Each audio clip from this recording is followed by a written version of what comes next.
So basically, as you're getting started, if you don't already have a current existing newsletter, what you may notice is in testing or maybe subscribing your first potential customers to this newsletter is some of them, they may not be receiving the email, it's going to junk.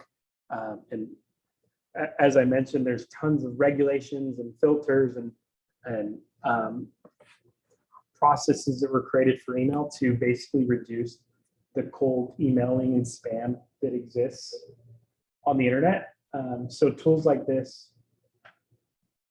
make it a little easier to understand why your email is going to junk or why your email is not going through or being processed.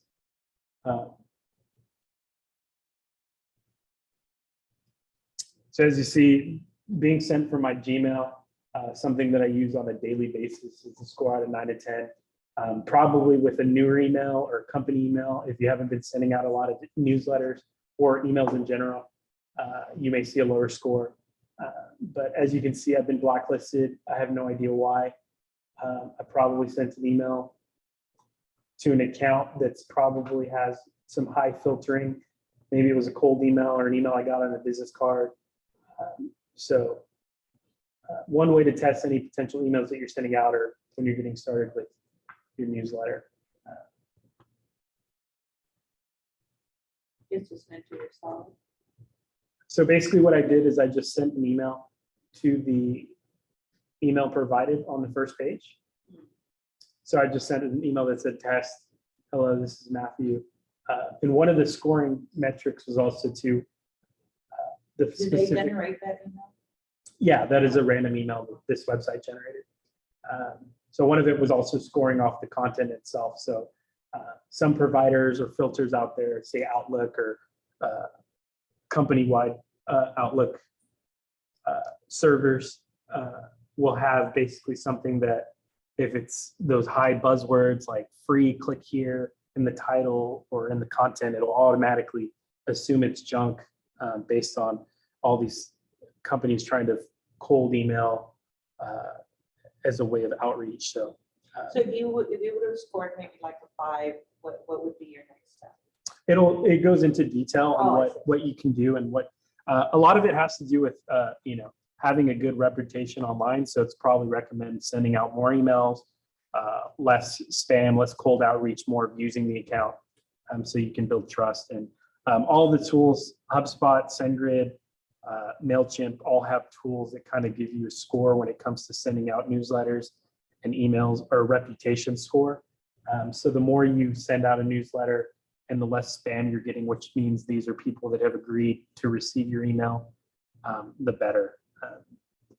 In the early days, I guess, of when we were getting started, we would get spam reports from people that agreed to sign up for the email. So it's just one of those things that everybody's being bogged down by emails from thousands of different directions. But again, it's still the #1 way to get a hold of someone in the business world at large through their email. And another one as well that's listed here is MailerLite. It's just an alternative to SendGrid and MailChimp. A lot of these companies, again, what it boils down to is just potential preferences or what features that they have. But getting started or kind of the basics of your newsletter, any of these companies will work. So I'm gonna go ahead and jump into graphics and cover 2 kind of important ones here. So kind of let's talk about what we mean by graphics. So this can be anywhere from your Instagram card or your Facebook ad, website pictures or designs. These 2 tools here make it really easy to get things designed or built related to your business to more than likely be used with customers or for marketing purposes when you may not have a designer on staff or someone who is constantly developing graphics for your company. So the 2 tools we're going over today are Canva and Figma. Canva, which they're already logged into here, has tons of templates and resources for all different types of industries and business thoughts. And it's a great way. And I'd say probably 90% of brand new entrepreneurs that I work with are using this tool to some aspect for their business. A lot of people use it for social media posts. So here, if we clicked on Facebook posts, it gives us tons of templates and examples that we could just fill in the blank, the text, change the graphics, change the font related to our business very easily. And it lets you download these pretty fast and get them on the internet or where they need to be.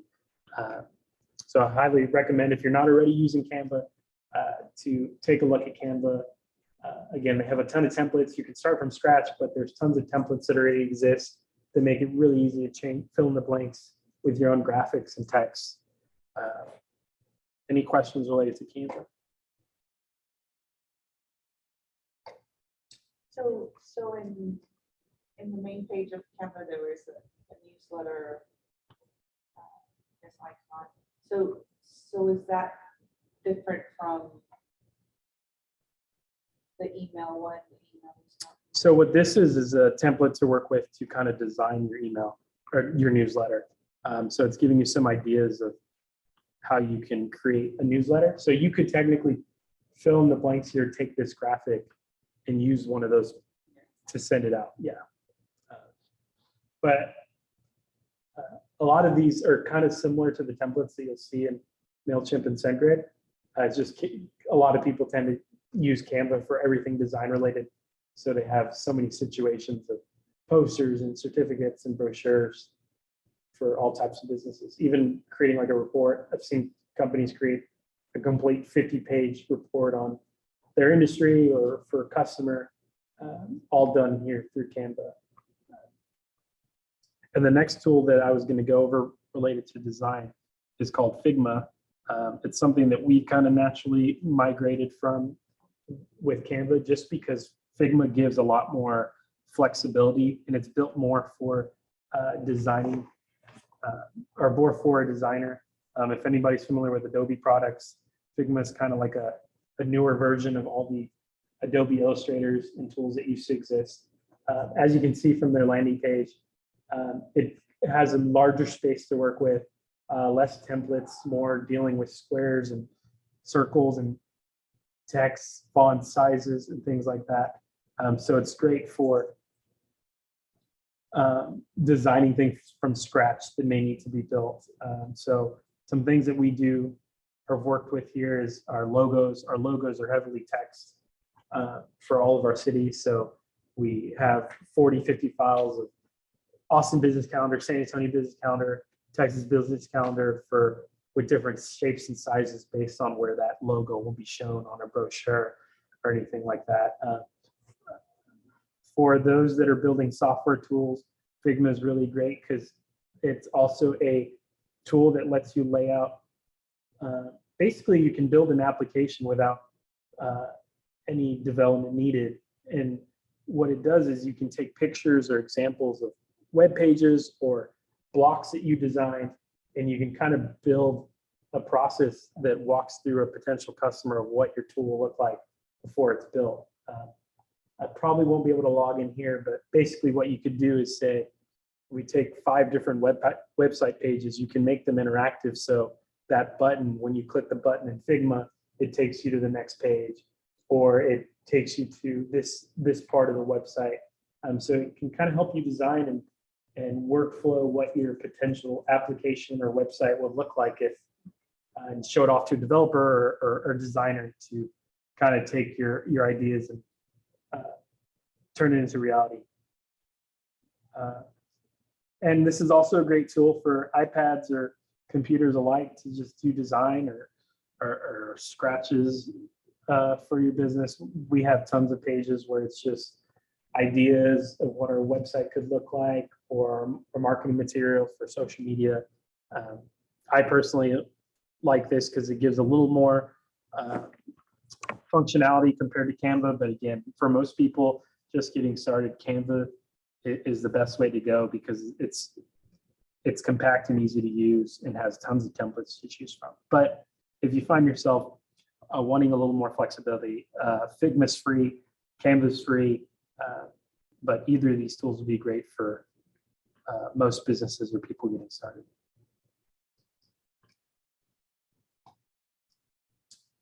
Any questions or anything before I go There's on? nothing in the chat.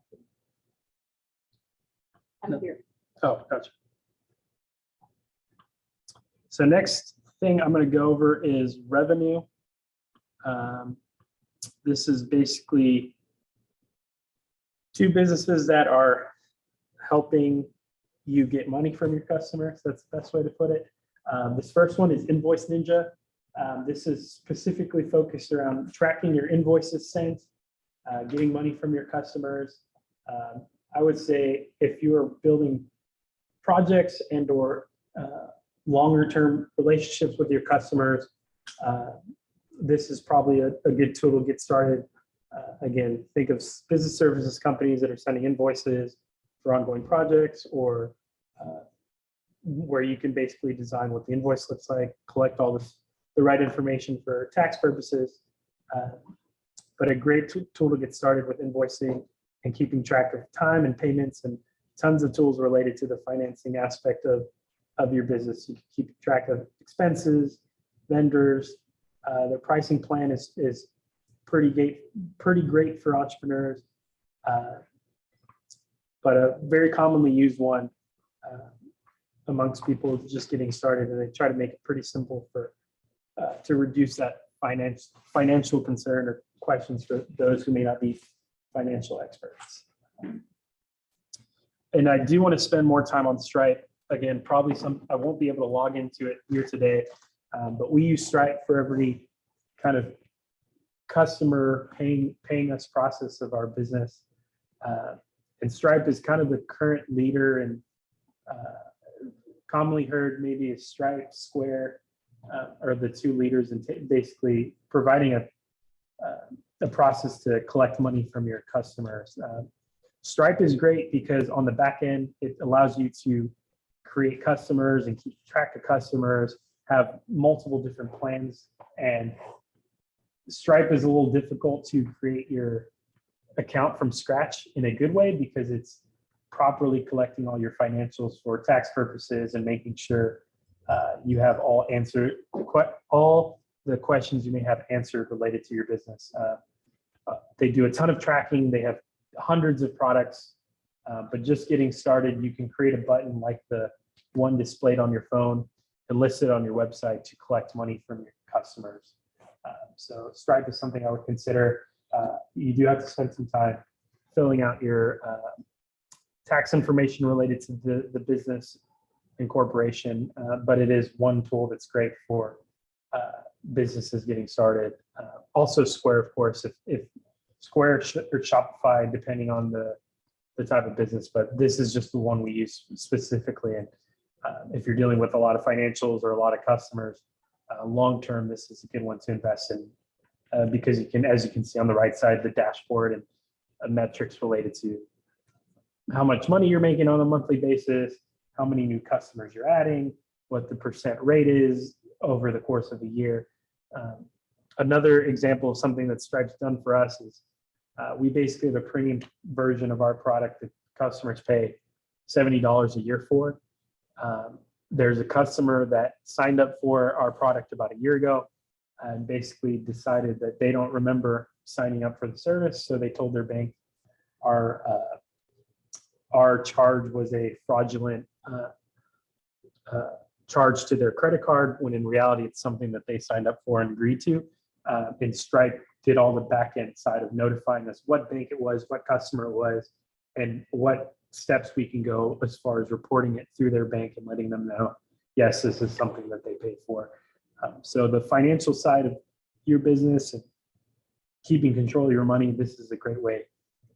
And this is a great application to invest some time in seeing if it's a good fit for potentially what you need for your business.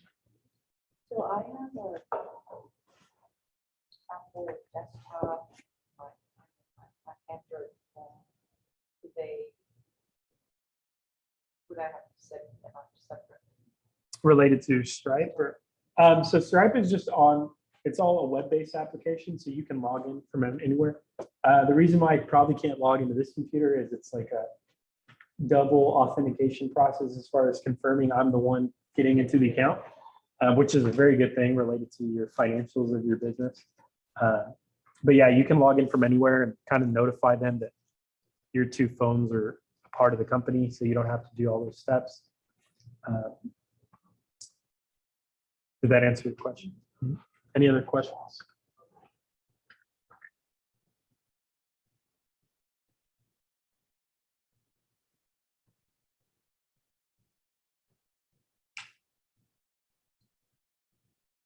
Cool. So going back a little bit, up next, going to go back to the email side of things. And for the next probably 10 minutes or so, we'll cover the individual email communication one-on-one. Basically the category there that said lead generation. But we covered earlier the newsletter email side of things. This is going to be more for one-to-one relationships, getting as much information as you can as potential customers, and even finding potentially new customers.